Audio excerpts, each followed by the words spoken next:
Your Royal Highness, Excellencies, great to see you all here.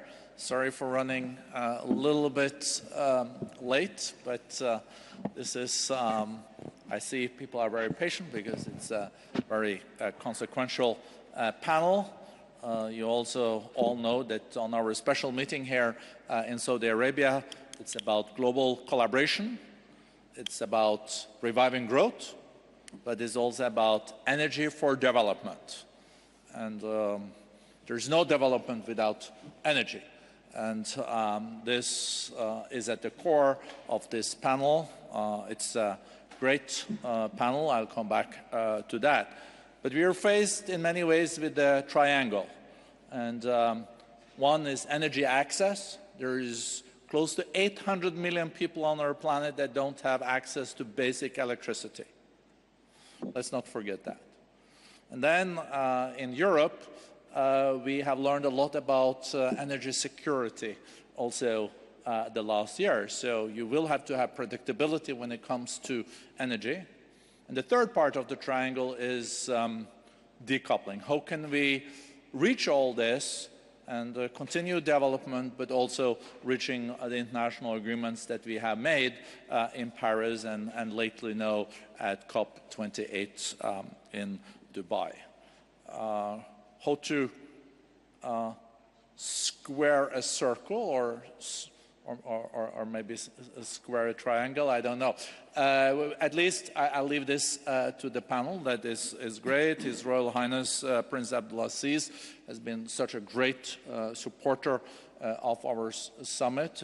Thank you, Your Highness. He's also asked as the host to speak last, so just so you know, I'm not bypassing His Highness, but it's on his request. But we will come back to you, Your Highness. And we have from the left here for you, we have Darren Woods, Chairman and CEO of ExxonMobil. Welcome. We have then Vicki, Hollub, President and CEO of Occidental. And then we have His Excellency Saad bin Sherida Al-Kaabi, Minister of State for Energy Affairs of Qatar. And then we have Kadri Simson, Commissioner for Energy, European Commission. So this will be a very interesting and important discussion. Let me start with you, Darren Woods. How is it possible to make sure that we are able to secure security for energy, that we are able to reach those that don't have energy, making sure that energy is also underpinning the necessary economic growth that we need, but also then meeting the international obligations and decouple this from growth in greenhouse emissions. Is there a path for this, and is Exxon on that path? Yeah, thanks for the question. I would say I think the good news is this is not the first time the world has faced challenges or issues that are multidimensional that you have to take into account and address a number of competing interests. I think it is unique in that we are attempting to do it at a scale that in the past has never been attempted, and we're attempting to do it in an area that is so critically important to people's lifestyles, their prosperity, and the importance of it to economic growth. So that makes it particularly challenging. But I would say, you know, we have approached this in the past. Society has. Different countries have approached this as a one-dimensional problem that has frankly been translated from reducing emissions to reducing oil and gas. And I think we've gotten very fixated on a very narrow solution set and put in policies around the world to try to address that very narrow solution set, and we're beginning to see the consequences of that. And so my view is we need to step back and focus, one, on the problem statement, which is emissions, and then start thinking at a very global level, how do you address reductions in emissions? And the good news is we have done things like this in the past across the globe. And the first thing we need to address is a mechanism and method for accounting for emissions. We today, the world, no country has a mechanism in place to actually account for carbon emissions. So if you can't measure it you sure can't manage it. So start with understanding and have a globally accepted carbon accounting system in place. And once you have a carbon accounting system in place, you can begin to put policy in place to address the carbon emissions associated with any product that society makes through carbon intensity specifications. The beauty of that is you don't have to have the answer. You're not focusing on a way of getting to an answer, but instead you're focused on the outcome that you're after. And you let the markets, academia, technology, businesses, governments focus on how best to achieve the outcome.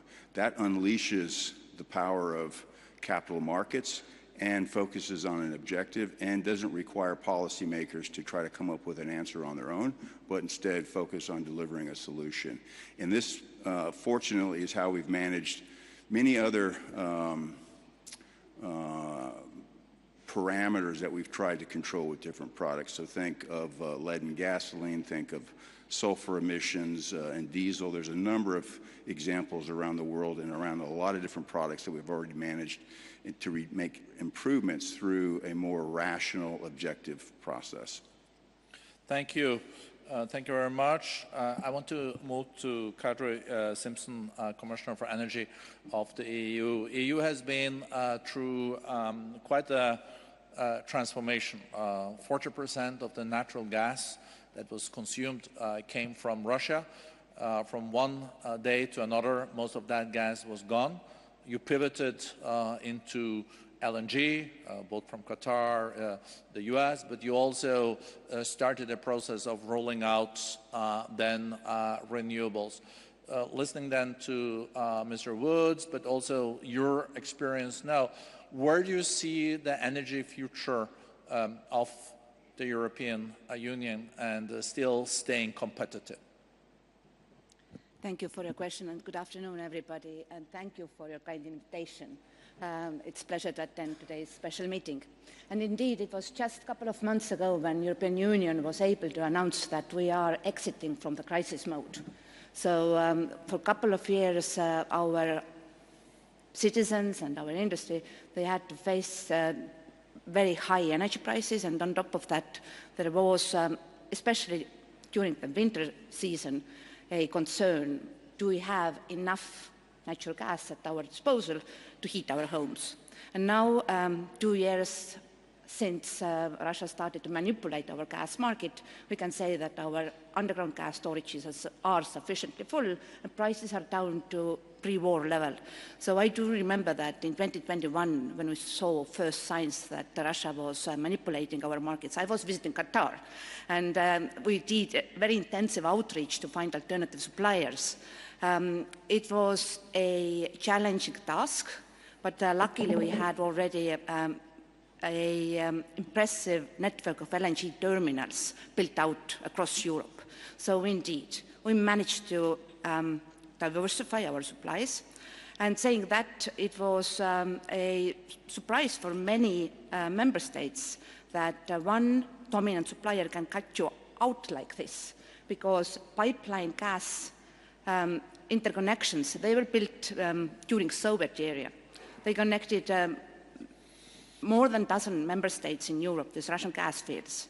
And this situation that we were left without Russian natural gas was not the result of our sanctions. On the contrary, it was their unilateral decision to create difficulties, political difficulties for our governments. But then, of course, like we already found out in 2021, it was impossible to replace 155 billion cubic meters overnight with LNG. No LNG producer was able to increase their production in such a short notice. So we had also to implement emergency measures, and we requested our governments to cut gas consumption. They did so. They cut their gas consumption across the board by 18%. How was it possible? So 1/3 of our gas consumption is due to the fact that we heat our homes. So that we had to continue. We were not able to announce that people will freeze. Another 30% goes to power generation, and there we made a difference. We brought online very fast renewables. past 2 years have been record years for renewables. Only last year, we brought online 73 gigawatts of new wind and solar installations that helped us to cut gas significantly. And that brought prices down. And this is a clear signal that our investors, when they had the opportunity to make investment decisions, prioritize renewables. Of course, we have to invest also our taxpayers' money to build up the grid infrastructure. We plan to do so. Just last year, we presented our GRID's action plan. And this covers not only our mainland infrastructure, but we will also connect offshore wind farms. We plan to bring online 111 gigawatts of new offshore wind power generation. And as you know, the biggest offshore windmills are as tall as Eiffel Tower, 280 meters, if you also take into account the subsea foundations. They produce, well, they are 15 megawatts, so they produce as much as 20,000 households need. So we call our sea basins, North Sea and Baltic Sea, our future green power plants. And this is a promising development. This is something that we can also advise other governments to follow. And clearly, I trust private investors. I do see that this is the sector where they direct their investments.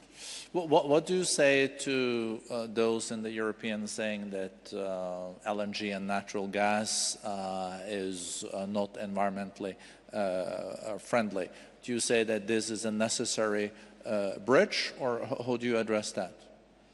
Indeed, for us, natural gas right now plays a very important role for many member states. Natural gas power plants are the ones who help us to cover peak demand when there is not sufficient wind or solar.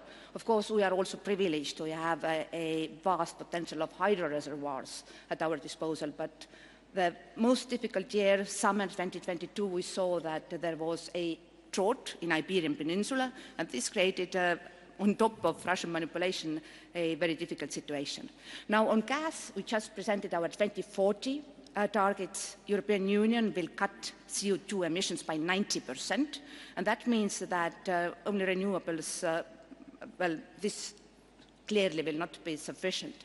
So we also brought online carbon capture and storage strategy, and also new innovative solutions like SMRs.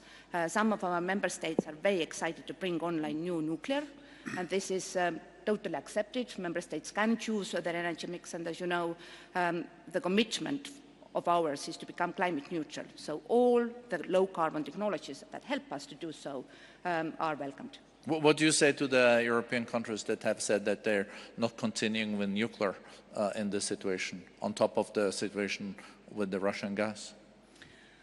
Well, this is mainly triggered by the public acceptance issue, and you will remember that globally there was lots of discussion after Fukushima accident. So my biggest concern is that right now Russian troops are occupying the biggest European nuclear power plant. This is Zaporozhye power plant in Ukraine, and if they will recklessly create some kind of disaster, then public opinion changes for sure.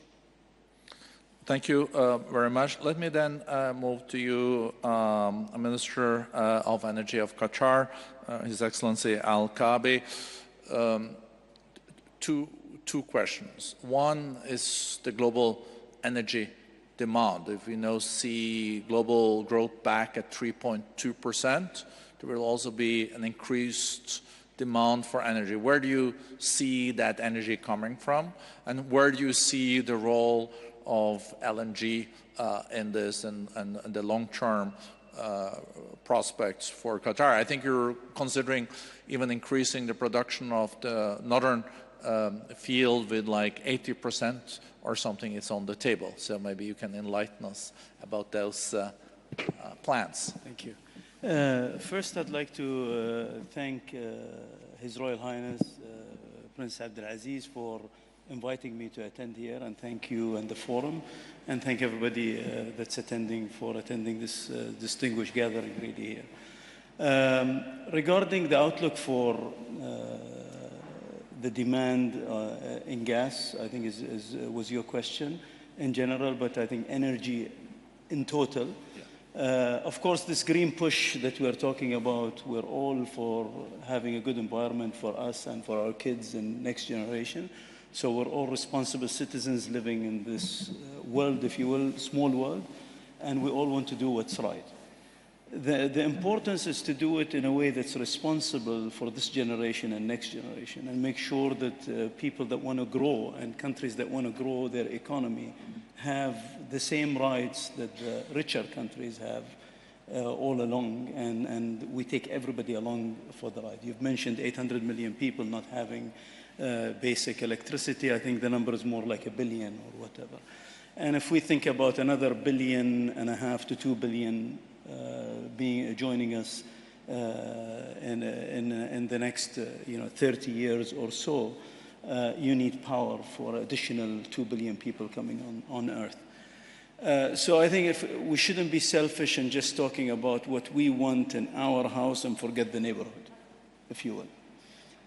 The way it has been pushed that, demonizing oil and gas all along for the past almost decade now, and really putting the oil and gas sector as if we are not doing good for humanity, and everybody that's green is trying to push that narrative and so on. I think now everybody's turning to understand that there is a need for oil and gas for the long term. And the people that were saying we need green hydrogen, blue ammonia, green ammonia, whatever, nobody is coming up and saying we can pay the price for that. A lot of governments are talking about green initiatives, but they actually are not paying for it. And ultimately, you have consumers that will be paying for all these green initiatives, and they will not be able to afford it, even in richer countries. The demand, I think, for oil is going to be there for a very long time. You need petrochemicals that wind farms and solar energy cannot produce, so you need petrochemical plants, you need all the refined chemicals and so on that you will need for a very long time. Gas is going to be needed to power all the electricity that's needed for the expansions, urea and ammonia that's used for fertilizers, and as mentioned by my colleague here, for the intermittency of solar and wind. So oil and gas are going to be needed for a very long time. You can debate, when to speak oil, when to speak gas, but that's irrelevant in my view. The important thing is we all do it in a responsible way. And if you look at everybody that's here in the panel, whether it's my colleagues from the American companies, His Royal Highness Aramco here in Saudi Arabia, whether it's in Qatar and around the world, everybody is doing their best in emissions, in methane abatement, in spending billions in carbon capture and sequestration. So everybody's doing it in a very responsible way to make sure that we can develop and have growth for humanity in a way that is very responsible. And I think we're not being given enough credit for doing all that. And as mentioned by Darren, there isn't a real mechanism to have a proper accounting that we all have a benchmark and everybody is really judged on the same basis, if you will. You have different institutions, EIA and whoever just puts out numbers, and most of it is politically driven. Is the elephant in this room the coal? No, coal. I think you see, replacing coal with gas in power cuts your CO2 into half. But also, I think we should be reducing coal in a big way. But also, as we are defending the gas and the oil that's needed for a very long time, you also need to do it in a responsible way for the countries that cannot afford to do it that quickly. So countries need time also to wane off coal. And I think if they do it in a responsible way and then slowly, get off coal, I think that's also very important, because that's an immediate solution where you cut off coal, you reduce your CO2 emissions.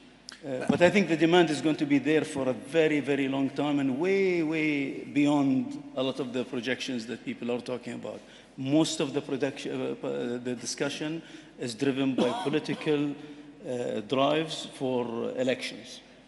But that's the bottom line in my view. If the demand for coal continues, how will we then be able to meet the commitments from COP28 in Dubai? Sorry again? How can we meet the commitments from COP28 in Dubai if coal continues to grow? I think you have seen that coal has been on a record pace. So I think you can't meet it if coal continues in the same pattern.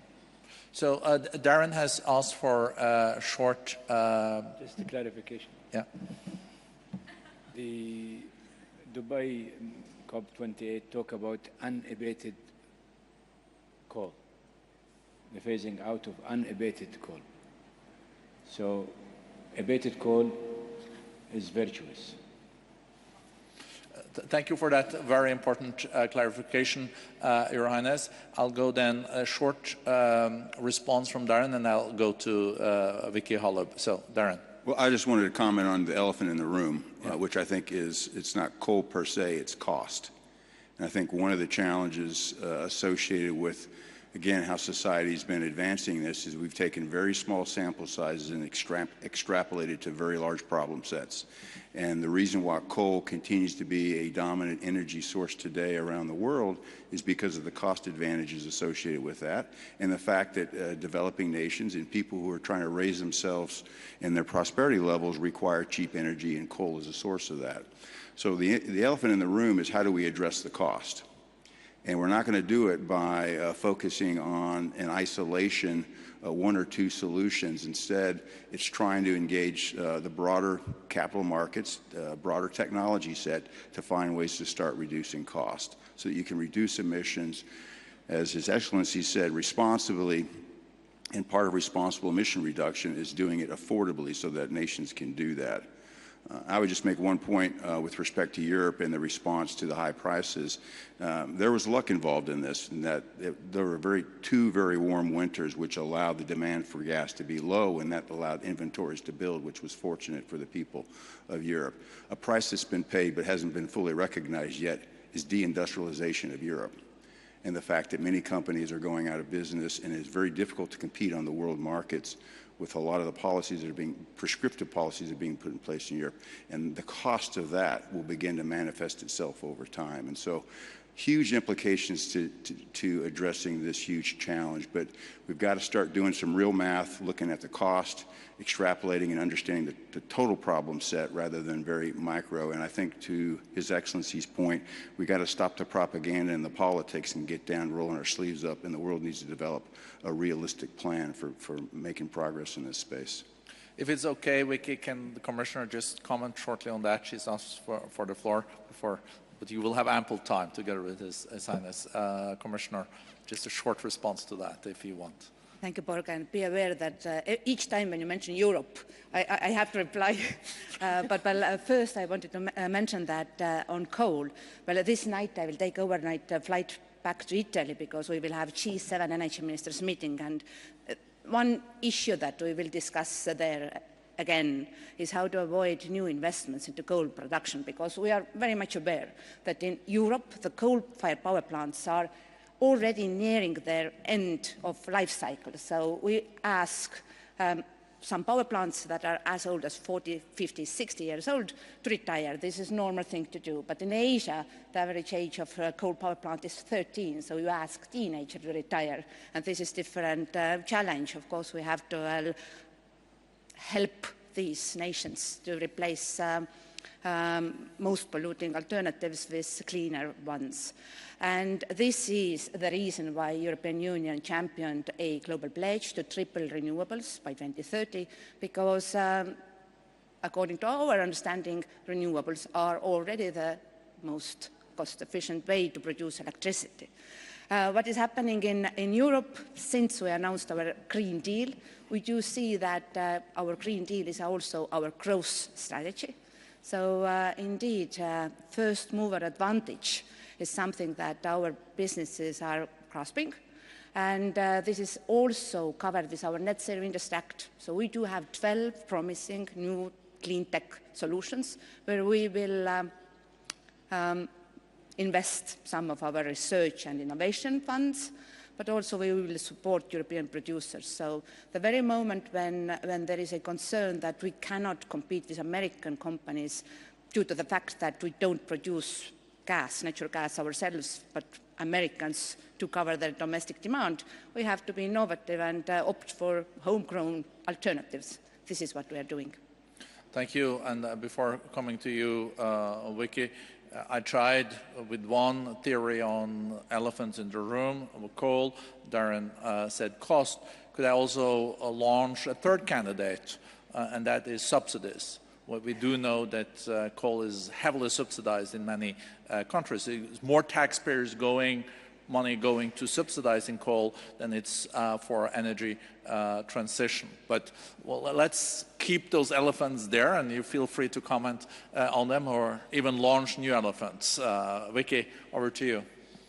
Okay, so I'm not going to launch any elephants, I hope, but I'll address the ones that are already in the room. And that is, I agree with Darren that there has to be a mechanism in place that drives the incentive for the whole world to respond to the situation that we're in. And we're certainly in a dire situation because of the fact that some are distracting the world from the real problem. And the real problem is that we have to decarbonize oil because it doesn't really matter how you look at it. Wind and solar are fine for generating electricity, but wind and solar are not going to be the answer for aviation and maritime and trucking and people, especially those people in Texas who want to drive their trucks everywhere. Every family has multiple vehicles, and EVs are not the first two. EVs are usually a third choice, and they're the fun choice. They're not the choice that really provides the means to get around. That may change over time, but that's not changing very quickly in the U.S. So the situation we're in, to me, is while we're working policy and while we're working the incentives, we have to work the technology. We can't push that out. And so I think that our industry has faced big challenges before. We've always been able to step up and address those challenges. We've done it with the development of 3D seismic, with enhanced oil recovery. We've done it with within the United States, when our production dropped down to less than 6 million barrels a day, the shale revolution took over. It took 10 years to make that work. And so now it's going to take us some time to make direct air capture work and to make some of the carbon capture on point sources work.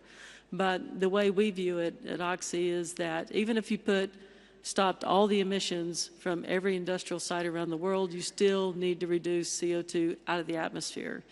And the strategy that we're pushing and hoping the industry will adopt, and I know some are adopting it now and starting to execute a plan to do it, and that is to take CO2 out of the atmosphere, use it in enhanced oil recovery in the reservoirs that we have today.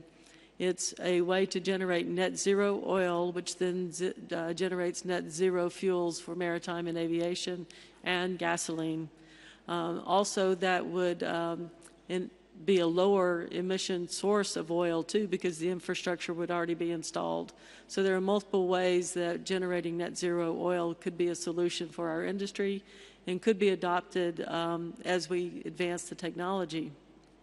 And just as wind and solar took about a decade to drop their cost dramatically, I think the challenge for us is dropping the cost of direct air capture. I believe with the aid of digital twins and computing power that we have today, when wind and solar did not have that same tool available to them, I think that we can drop the cost.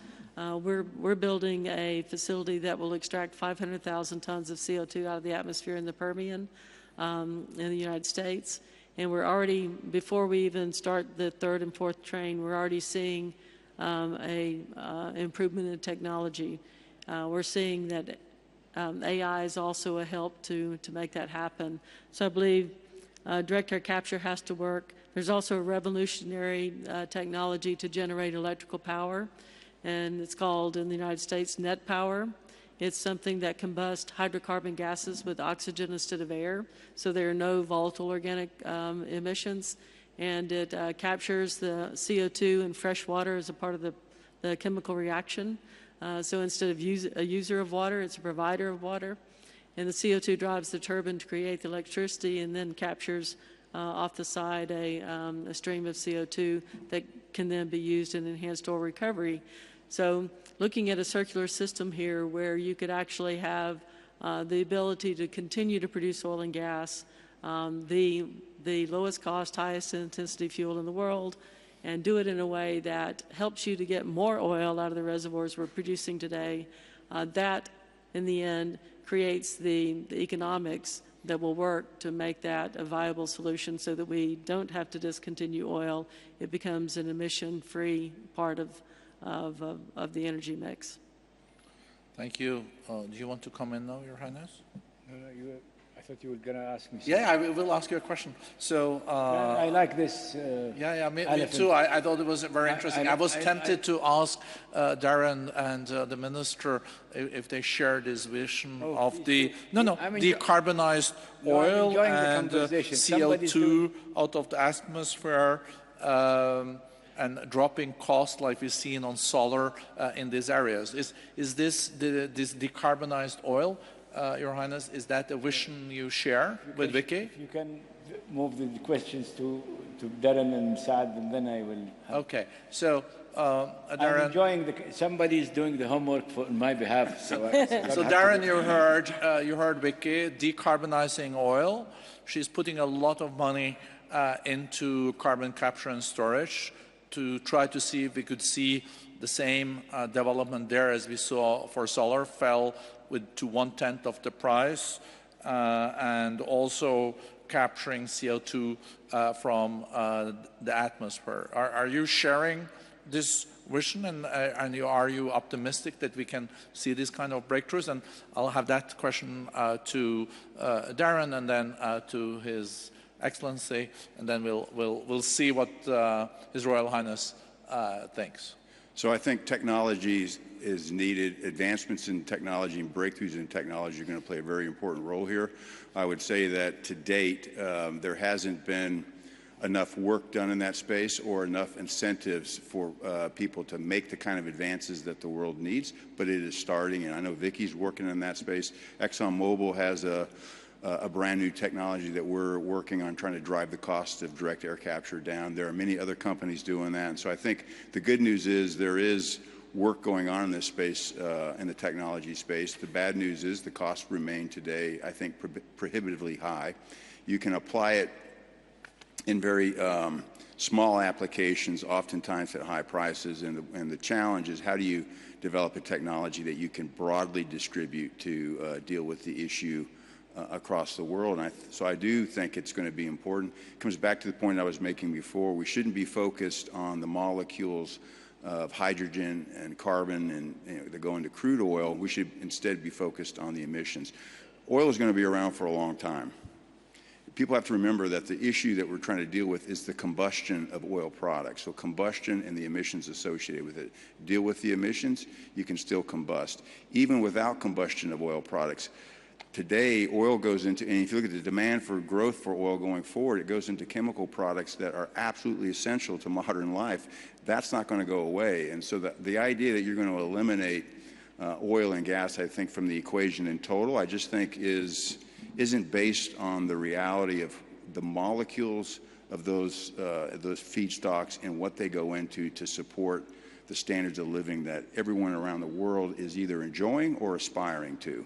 And so you've got to find a technology to address the emissions. So I'm very aligned with Vicki in terms of that opportunity set. I think the challenge is, at what stage does society make the breakthroughs and how far can we get the cost down? But you won't make progress if you don't get started. And I think that's the message that Vicki has. That's the message that I have. Salman, sir. Yeah, I'll maybe tackle the second part of the CO2, which is the capturing from actual production. I think the direct capture was one. I think Darren covered it very well.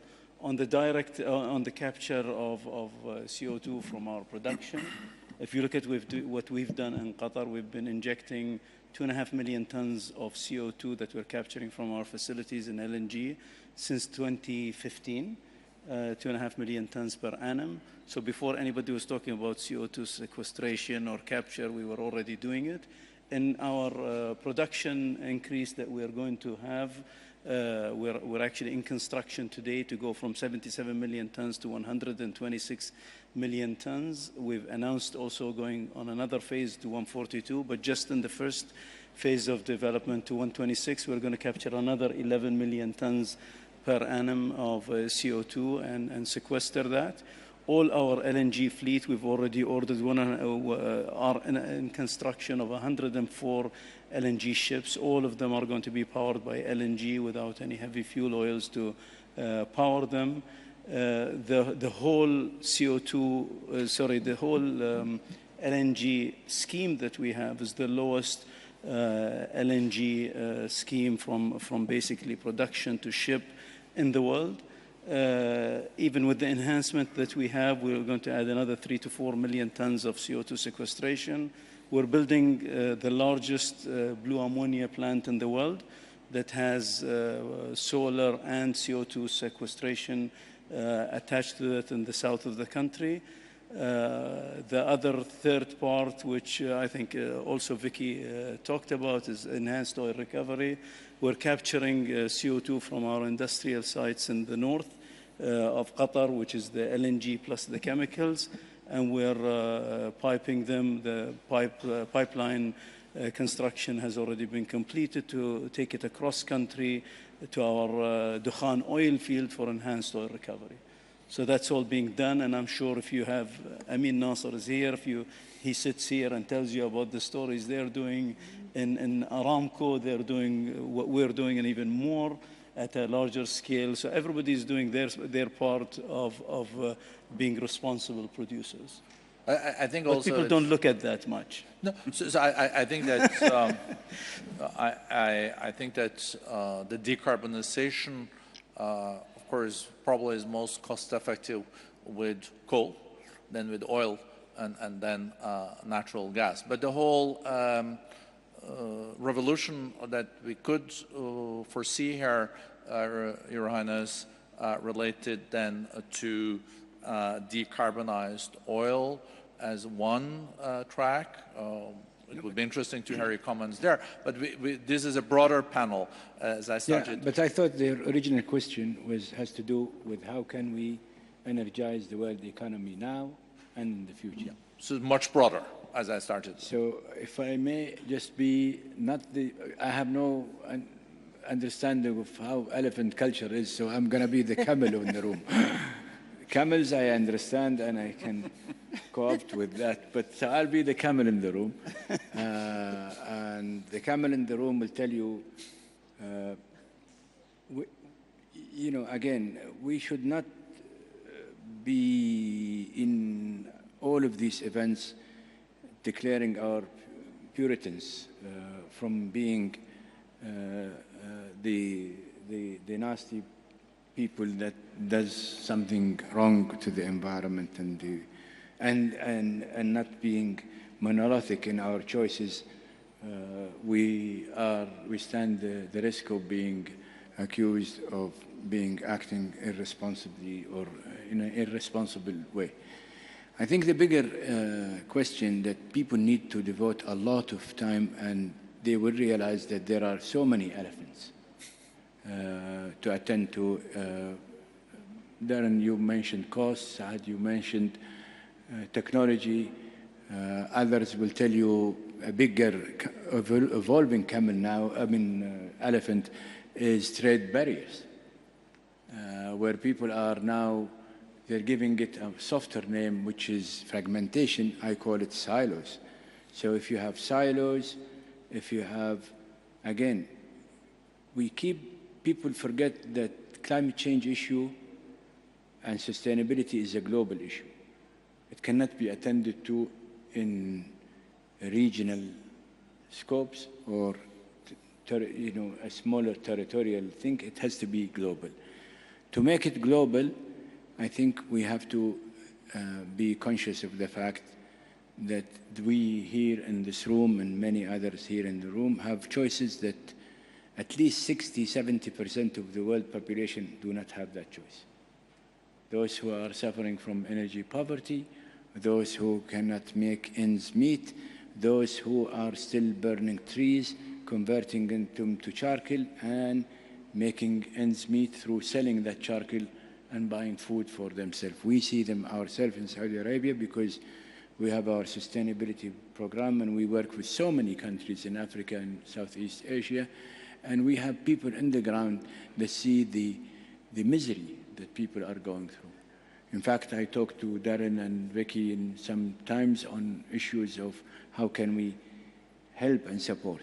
So I guess the best thing we do is that we should realize that, and again, we go like economists, we go from macro to micro.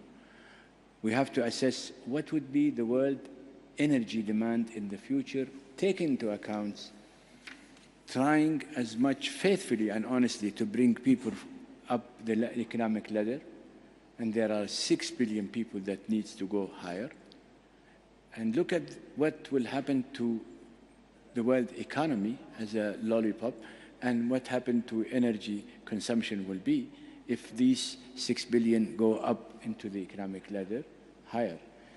Let's not forget, as Saad was saying, that there is 2 billion more people to come to planet Earth, and they need to be fed, and they need to have jobs, education, and civil ability to live and coexist with others. And again, that will add more energy needs. But also it will pervade the economy, because otherwise we will be condescending on the quality of the people and the humans that exist today and will exist in the future. More important also, we should be cognizant of the fact that technologies are evolving, and there will be lots of centers that seek, we talk about AI, we talk about all of these huge requirements for energy. And I ask you, how are we going to deliver the hundreds and hundreds of gigas that will be required for these technologies? We also need to be cognizant of the fact that oil and gas is moving. We move, and we will move, we'll continue to move on oil to chemicals. And by the way, it's not an anathema, because even in the process of electrification, people would need plastics, people would need polymers, people would need things to move the cars. The car is a car, be it ICE or electrified or whatever form of engine that operates it. 50% of that car will come from plastics. And as people income improves, as people in Africa and Southeast Asia and all of the other parts of the world, their well-being enhanced, they will be buying cars, be it electrical or be it ICE or whatever it is. Who is gonna produce the components? So it is in components, it is on the amount of electricity and amount of energy that is required. People tend to avoid looking at the bigger picture and focus more on the narrow narrative. Either am I gonna appear to the public domain as being clean or cleansed or cleansing, or am I going to be accused of being part of the problem? I think a serious, more attentive approach would be congregating people and say, we all need every type of energy, and every type of energy will be used in the future. Our main concern is how to make that amount of energy going to be consistent with mitigating to attend to the issue that we should not forfeit and ignore, which is, again, faithfully attending to the issue of climate change. If we can all congregate around that and fixate ourselves about what to do collectively Regionally, it would not work. Country by country, it would not work. Eliminating choice, while others can, I was happy to see Kadri saying we have allowed the member state to have their own energy mix. Am I right? Well, yeah. So let people have their own energy mix. Let people make the choice. This morning we had a session. Brazil can deliver so many things on methanol, biomethanol. Others have different choices. Let people do the choices.